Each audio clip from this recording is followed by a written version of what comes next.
Hello and welcome to the second episode of Playing by the Book, which is a series I did a long time ago, mostly for Helena on her release because she is literally just too strong of a unit. And yeah, this one will be focused mostly on predictions and discussions on Elena. It will not necessarily be the official episode for her because we do not know exactly what she'll be getting and how capable she will be. But yeah, without further ado, let's get to the first few slides. First things first, for equipment and gear to make note of, since we do know all the way at the right side first, that when she does get released, as well as her sword will be available, Astraria Aurora, I believe. I'm not going to try and pronounce it correctly. If that's correct, that's correct. Sword type, they did say it's going to be like magic stat, but they are still tuning the weapon so that it's more balanced or like it'll be effective specifically for her. So what we're expecting is going to be like magic stat on the sword, as well as some uniqueness, like hopefully on like the +5 or like awakened version of it. And since it's a UR item, yeah, it should be stronger than what we already have available, but we'll have to see. Additionally, just in case people didn't know, this is going to be also limited time apparently, so if you are going to go for her and pull for her, make sure you try to get this weapon as fast as you can, just in case you don't forget. Before we get to the sword still, all the way at the right side still, for evasion gear, because she has been announced that she is an evasion unit, we still don't know, is she a cloth evasion or is she a heavy armor evasion? And I say this because there are different types of evasion units, kind of like Rob as well, where they do have the flexibility of using ribbon. Or if you are Laswell even, you can use both heavy and a cloth armor. So I'm really wondering what she will be using specifically. Based on her outfit, I mean, obviously it looks like she's going to be cloth, but we don't know. And until then, I'm not going to go into discussion because there are different types of evasion armor and like cloth that she can use. So yeah, we don't know specifically for that. A safe bet until we get like center raid robes though, obviously is just gonna be ribbon. Now, moving on to weapons that have magic / light stat or slash as well. This is mostly not going to be TMR on the left side. So Lohengrin is going to be very good, 162 magic, the highest magic stat here, 15 slash attack. We have Sleep Blade, which is kind of like, I'll say it's like the Walmart version of Lohengrin if you don't have it, but it's better than nothing. So it's going to be 126 magic stat, 15 slash attack, and then 25% chance to inflict sleep on basic attack. I have to include this or else people are going to be like, hey, isn't there an extra effect on it? I'll have to just say this is only effective on the basic attack, so keep that in mind. It's not going to be useful outside of it. For the Sword of Light that we did get for Warrior of Light's return, if you get the magic type, it is 126 magic attack, 15 slash attack, and 30 light attack. I'll say this right now, because of the extra 30 light attack, I do believe it's probably stronger than Lohengrin, like depending on what modifiers she has. Arguably, this is usually going to be the best bet for terms of damage, so I do believe Sword of Light will be the best for her unless her weapon itself is better. We don't know yet because, you know, Gumi said like they are like discussing what to put on it or like balancing it or tuning. I mean, we'll have to see. It has to kind of beat out the stats of Sword of Light already, so I'm assuming that it'll have probably like slash penetration, more light attack, or maybe like even magic percentage stat for the user using it. We don't know until it comes out, which is going to be this Wednesday, and we'll see the announcement tomorrow. We don't know yet. We're just going to have to see. If her weapon somehow is actually like bad, Sword of Light will be a very good like weapon to just go back to. From here, in the JP side of things, for the Final Fantasy 15 collaboration, they did get the release of the Engine Blade, where if you do get the magic type version of it, it's 124 magic with 20% of slash penetration, which is actually pretty good considering that we don't know how much innate slash penetration she has, and or if she will get anything at all. If she gets like it's really weird. Like we'll have to see. Like this is like discussions, predictions. We just have to see. Now maybe you don't want to like use a first slot or second slot weapon. We can look at the TMRs that have like magic or light stat, even though most of them are kind of more niche. They are still kind of quote unquote viable if you want more of a defensive and or like specific build. So the Crimson Rapier does have 92 magic and has 8% slash resistance.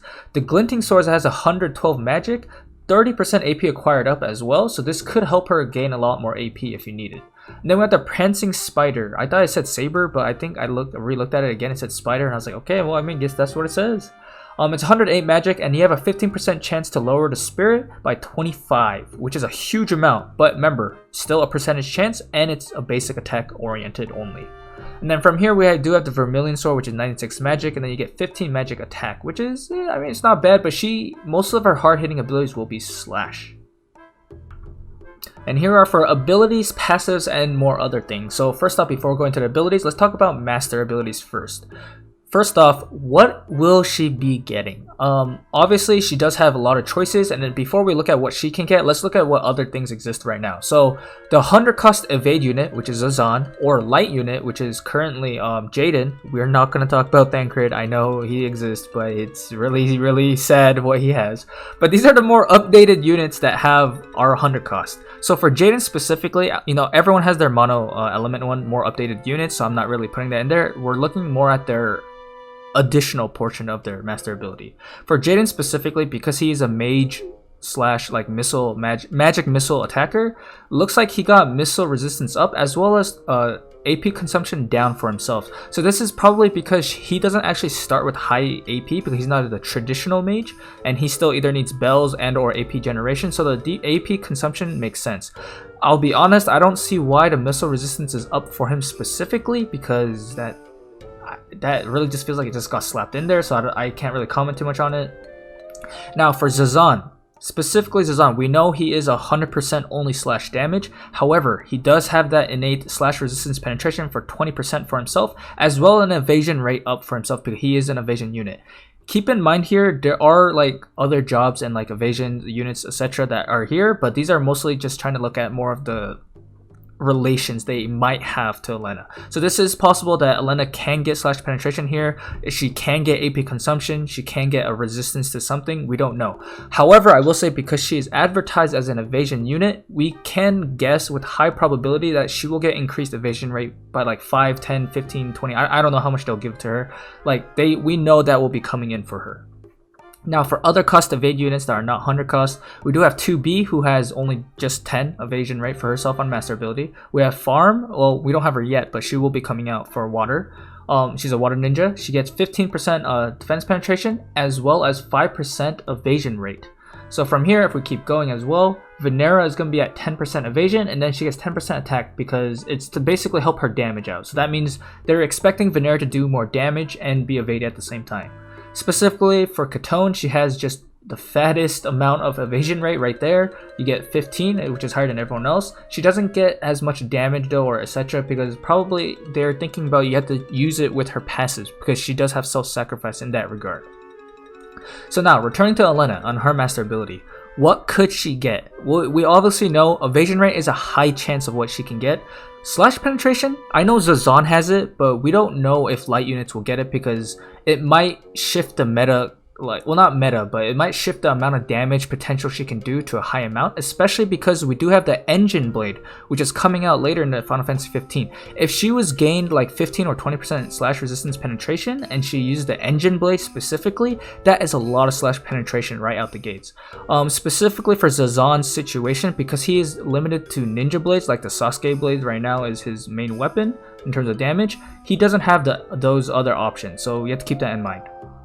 Additionally, for Elena, we don't know slash penetration. Evasion rate is high chance. The reason why I put crit damage and crit rate here as a question mark because, well, I mean, they all have question marks, but specifically is because her vision card that I will be talking about on the next slide was specifically listed for herself to get light attack up as well as critical rate up. And then as well as her vision card additionally giving crit damage. So I think they're kind of trying to advertise her similarly, kind of like Cloud, where they might just slap in a critical damage up or something similar to it. However, because she is a 100 cost unit, we can expect probably 2 or 3 master ability benefits here. We don't know. Cloud is a 90 cost unit. He got 10 crit damage as well as 10 AoE. Zazan here got 20 slash resistance and 5 evasion. Elena, I would suspect, would be probably crit damage, evasion rate. I would guess if they want to work off her vision card specifically. We don't know.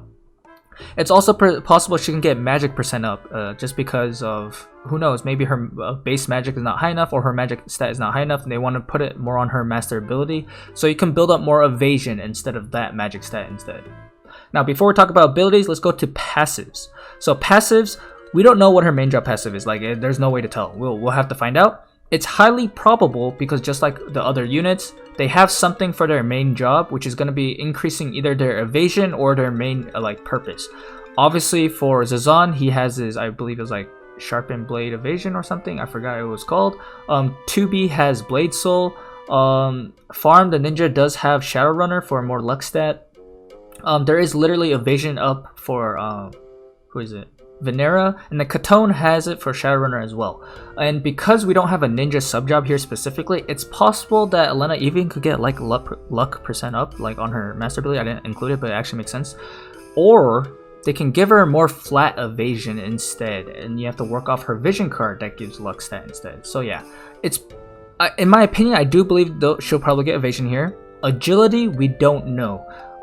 Most of the other vision units do have agility. However, based on her vision card setup, she does not have anything that gives her extra agility. I think I'm like saying words not correctly, but yeah, there's nothing right now that is shown to give her agility. So I would not be surprised if her main job passive does give agility. Similar with slash penetration, we don't know. She will probably not get it because slash penetration overall, I believe she might not get it at all. And or if she does, that's great. But the reason why is that she does have access to Drain Evocation, which can easily boost her slash penetration very high if she uses it like prior to using an attack. So we'll just have to see. It's also possible her passive can actually give her critical damage because as her vision card is, it does increase critical rate and critical damage. So it's possible they might treat her kind of like Laura, where they're just stacking a lot more crit damage out of nowhere. It's also possible they can give her more crit rate if they give her crit damage somewhere else, just to like make an excuse to put that stat on there. From here, the most important other passive from the Korodama wielder will be Dark Spirit's Blessing, mostly because it will increase her spirit and dark resistance. Dark resisting being pretty important to survive at least more than one hit if possible. If not, then you would probably be better off just evasion and damage. From here, we also have Sharp Mind, which is a possibility. From her Rune Knight subjob, which will be on her subjob, it does give her access to spirit penetration. Keep in mind, all of these passives and stuff could be moved into her master ability to make it so that she's more flexible on her passives. We don't know yet. We will find out, but this is kind of like putting those ideas out there. If it's possible, maybe even her main job does have spirit penetration, which would mean you don't have to use Sharp Mind. However, it is not confirmed either if she has 100% hit ability, so Sharp Mind for that extra little bit of accuracy could possibly be like a game changer. Now for key abilities, we know from the live stream, Prismatic Punishment is going to be her limit break, large damage, lowers the reaction rate for 3 turns, and lowers agility by a large amount apparently, all for 3 turns, and it's AoE. From here, we can see obviously from her kit, lowering the reaction rate and like handling agility for herself and her enemies will be kind of key on what she does outside of just like raw damage. Crystal Shine Bright is kind of like the other portion of it, where it's large damage, lowers reaction rate. It's also a double hit and then raises her own agility all for 3 turns. I also did not say, but her limit break is 3 hits, so I forgot to say that. For Star Supernova, it's going to be a medium damage demon / man killer effect on the ability, so that means you can expect a lot of damage from that, a lot of raw damage. As you can see here, however, right now we don't know, but she does not really have any imperils or damage increasing like ability and such, which is kind of worrisome in terms of damage potential, or if they're really just trying to bank on her just being only evasion and just doing like alright damage. We don't know yet. We don't know her stats, we don't know how much evasion she has, we're not sure. However, we do know that Evildoers Beware for her ability is going to be raising her evasion and lowers the AP cost. This is one thing that I have to say. Since she has something that can already lower her AP cost, it's highly probable she will not get decreased of AP consumption somewhere. However, because of such a low TP cost of her ability, it's possible she might get acquired AP up somewhere. We don't know. It's possible. This kind of just like, it shows in terms of balance that they might be aiming towards that. From here, she does have the anti-magic wall on her Korodama abilities. It was confirmed from Justin on Square Enix side of the live stream. So yeah, that means she does have anti-magic wall. So if she's an evasion and anti-magic wall, that means more physical based like 100% hit abilities will be more effective. So kind of like Cloud with triple slash, or like sharpshoot from any like ranger, stuff like that will be probably very good against her in general. Moving on to the vision card synergy. So it was advertised that her vision card Smite the Dark has this amount of stats. So it's gonna be mono light, obviously. It's gonna bestow on whoever equips it magic stat up and evasion up. Obviously, anyone who's magic stat and evasion up only really works with Elena. Like anyone else that's a magic user that's a light unit does not have capable enough evasion to work off this, and or they're not magic stat in that regard. I know I said magic users, but like evasion units, sorry I should say. So yeah, this is really just for her in terms of equipping it. Elena additionally gets light attack up as well as critical rate up. As you can see here, they're balancing both light attack modifiers as well as her magic like stat itself. So it's kind of confusing on how much more modifiers she can get and or what they're going to be giving her specifically. For the team, however, it is considered luck, which is probably going to be 35%, critical damage, which is in the middle, the tier 2, so I'm not sure how much that is, and then defense debuff by 40, which is the same one as the carbuncle vision card. So you will obviously not be using the carbuncle vision card with this unless you're significantly trying to like not spread out your resources well, in my opinion. But as you can see here, the team benefit is mostly going to be luck and crit damage, with crit damage not being too high. I will say right now, this is highly going to be more effective / useful for like Rob or Elena or can I really say Killfate? I don't know it'll be specifically good for her. Crit damage will definitely help, but the luck stat outside of accuracy for Killfate, she does not have the evasion setup or like nodes for it possibility, so I can't really go too deep into that. Rob also, his peak evasion is not really strong enough to contest with the other top like evasion units, so I don't know. This is really mostly going to be for Elena. Outside of that, however, most important vision card at the top right to use with Smite the Dark is going to be the Rob vision card like Flash of Insight, because 50% attack stat, obviously not going to be used for her, but the 10 crit rate, crit evade is not bad, but most importantly is the 20 evasion for all mono evasion. This is basically the Shiva's version of the vision card, but for mono light. So the 20 evasion is going to be insanely important if you want to make use of her evasion. We don't know how evaded she will be, and even if it's viable, it probably will be because she's a 100 cost unit, and Gumi will probably want to sell this unit really like a lot. So I expect her to be capable in some way or form. From here, the Bahamut vision card will be very useful because of the magic stat 50% up very high, 8% agility, and then 20 single target resistance. So overall, it's just going to be giving a mix of good stats to Elena specifically. Now, 3 very good light vision cards is going to be the what is it? Scions of Beoluv, the Rams of Vision card, I should just say, because I can't pronounce things. It will give a large amount of agility, 15%, and for slash units specifically, 35 slash attack up. So this is a possibility to use. Scions of Shadow specifically is going to increase her dark resistance as well as light attack up, so this is very good both offensively and defensively. Keep in mind this is not good for her evasion setup, however, outside of damage and possibly getting hit by dark. But it's still a very good card against dark units if you're light. And then we have Solidus, which is going to be a magic stat vision card specifically that also increases the HP of everyone in the party that's a light unit and slash resistance. This could potentially be a very good vision card in her setup if she like is not an evasion unit and or you just want to give her more bulk HP. So yeah, these are like some core vision card synergies she could possibly use for mono light. I know there are some MR cards that come out in JP, but until we get to that point, which will be a while, I do not want to talk about them right now. So this is mostly for looking at the UR vision card setups. And here we are at the slide for thoughts and ideas against the meta / dark units, especially for people who kind of care about, will she be a unit good enough that you should pull it, and or do you think she's going to be enough to shift the meta? So before we talk about the right side, let's talk about the main 3 units that a lot of people might still be seeing, and or the possibility of them being like existing against you in like certain comps, because they are very strong units in their own regard and are still used to this day. First off, let's start with Helena. So Helena still hits insanely hard against all lightning units, magic wall or not, or like a barrier. If you don't have high magic attack resistance, spirit or dark resistance, she can still hit you very hard. Even now on the class match map, which has like 30 AoE resistance, she can still hit very hard. She's not necessarily gonna one hit, but she sets up perfectly for anyone else to just take a second hit on you and you will get taken out.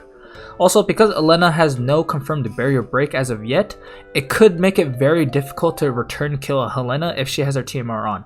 I know specifically Elena has a 3-hit limit break. However, what if she does not have the limit break available to her and she uses it on like a tank or something? Then there goes the multi-hit / barrier break. Then it won't even be guaranteed. Now, Elena also can specifically get a lot of slash and magic resistance just because of how good the setup is for dark units in terms of vision card and Esper setup. If you use the Omega vision card, she gets her magic resistance. If you use the Diablo Esper and you have the slash nodes, she has a lot of slash resistance. And lastly, Helena does have a 100% hit ability, which means evasion is not going to be effective against her compared to like other things that you could do for that specifically. So she does have other options against 100% hit. I mean against like evade units is what I mean, sorry. But yeah, the good parts as Helena though, without a barrier on or a tank or slash resistance or light resistance stacked up, if Elena does touch Helena, just like Summer Killfei can, they can probably easily one-shot Helena. Like I've literally seen my Killfei on a Helena that it does not have a barrier up literally just get hit for max damage every time. So it's kind of funny. But yeah, it's kind of gonna be the same setup that if she does not have any defensive options against Elena, which could happen, we don't know, then she can get one shot, high potential.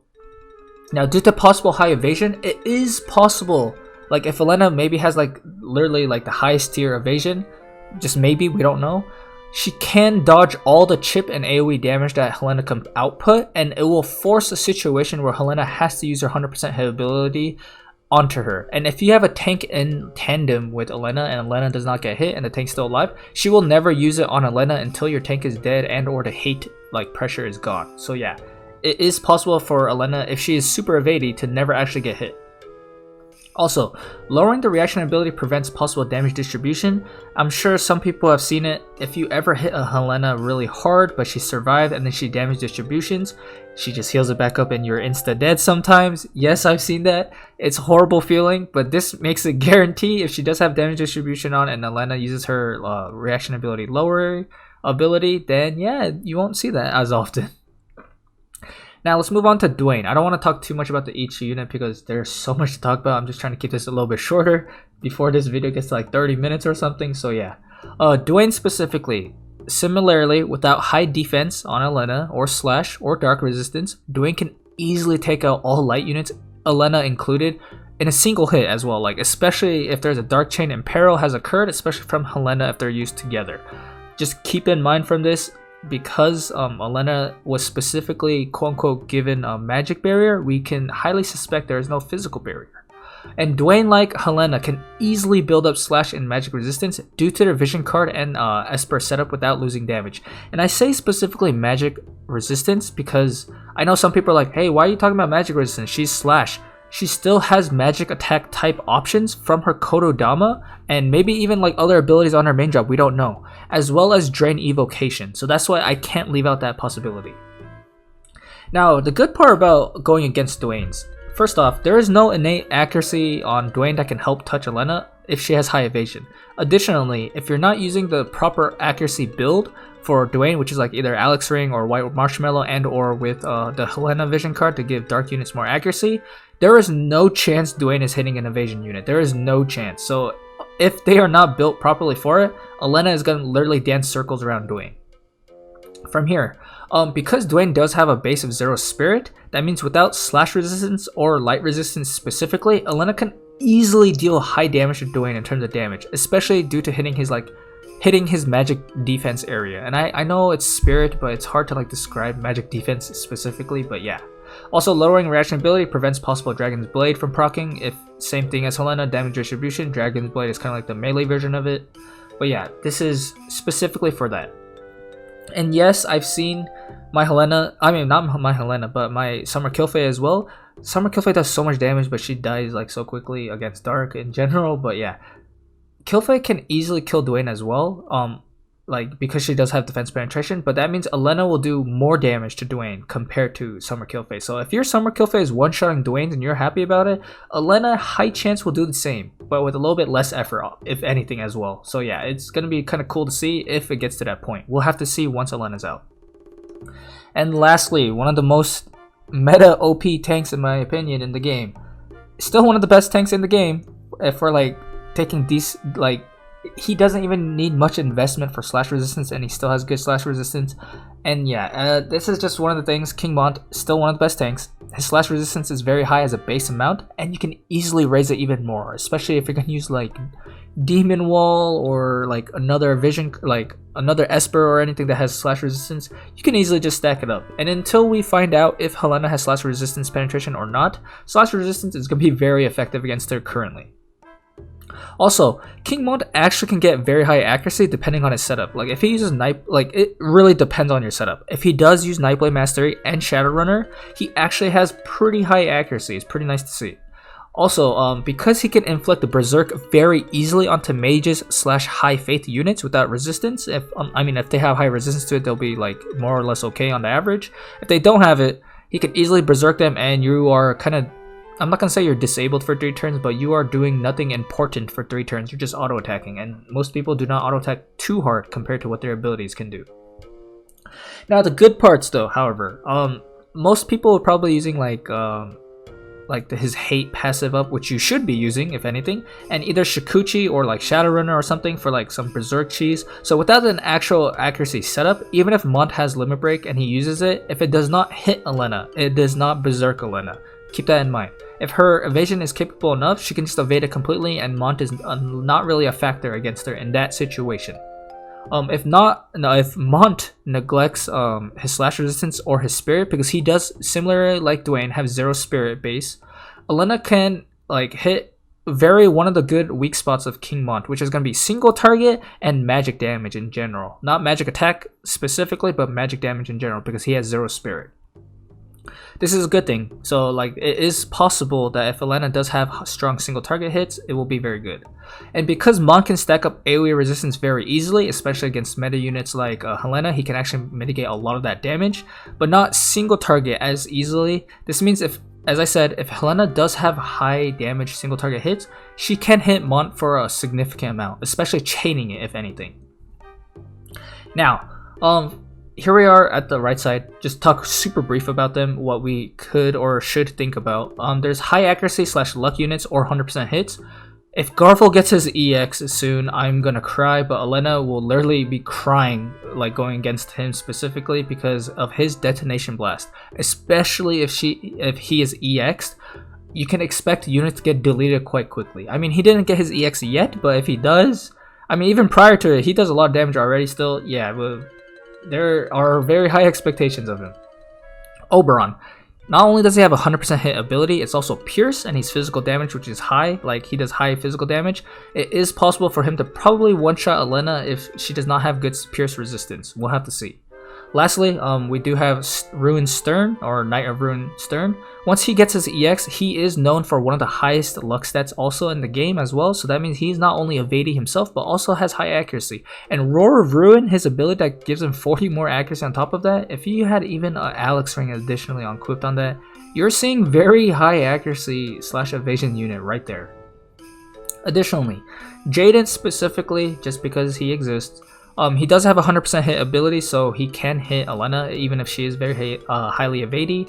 Kane and Lamiga, I believe, they both have very high luck stats, as well as they have either accuracy on their master ability and or passives, so they are dark units that have like a good amount of like extra benefits to accuracy.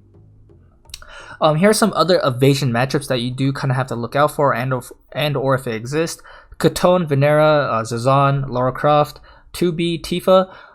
Like, we're not confirmed yet if Elena will get a 100% hit ability outside of her sub jobs, so we don't know. If she does not get anything 100% hit and she kind of has to rely on her sub jobs for 100% hit, so be it. But yeah, you do have to consider other evasion matchups as well, especially if Elena is capable of evading at a very high tier or not.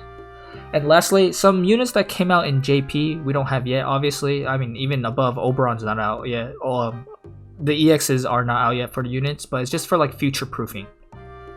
So these units not only have no 100% hit, they don't have higher than average accuracy or luck either. So that's going to be Golbez, it's going to be Joom, it's going to be Prompto. While Golbez and Joom, Golbez and Prompto can do high damage to Elena, like at a high chance because they are dark units mostly specifically saying, they don't necessarily have the tool set to necessarily attack her if she has high accuracy, if. That is key point.